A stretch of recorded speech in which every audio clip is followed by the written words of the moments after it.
Char à voile, vélo ou encore kayak de mer, des sports de nature vecteurs d'éducation à l'environnement. Quand l'eau douce et l'eau salée vont se mélanger, ça va faire de l'eau saumâtre. D'accord ? Et en fait, ça crée un milieu qui est très intéressant pour notamment tout ce qui est oiseaux. Allez, la première, tu montes dans le kayak. Pour la 6e année consécutive, cette journée de l'environnement a permis de sensibiliser près de 330 enfants au respect et à la protection de la nature en les mettant au contact direct avec elle. C'est vrai qu'on est dans l'ère maintenant du numérique où les enfants sont de plus en plus devant des tablettes, des écrans.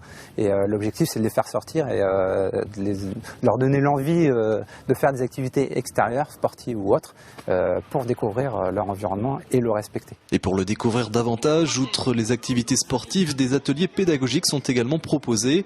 De la découverte de la faune et de la flore locale à l'histoire du Marais Poitevin. Ces ateliers apportent aux enfants une connaissance plus approfondie de leur environnement proche. Le milieu dunaire, le milieu rocheux, l'ostréiculture, la méthyliculture, essayer de vraiment se rendre compte qu'est-ce qui les entoure dans leur environnement, où est-ce qu'ils vivent. Si on leur permet plutôt d'apprécier leur environnement, je dirais ça vient automatiquement, on a forcément envie d'y être bien et donc ça devient des automatismes dans notre vie. Des automatismes que les enfants semblent avoir déjà pris grâce à cette journée, mais aussi tout simplement par bon sens. Je marche pas sur les dunes, je mets pas des bouteilles en plastique dans la nature, par exemple, ou dans la mer. Quand il y a d'autres qui jettent, des fois je les dis de le ramasser et jeter à la poubelle. Je fais attention à pas écraser les crabes dans l'eau quand on va pêcher. Des gestes simples mais qui ont toute leur importance pour la préservation de l'environnement et le respect de la nature.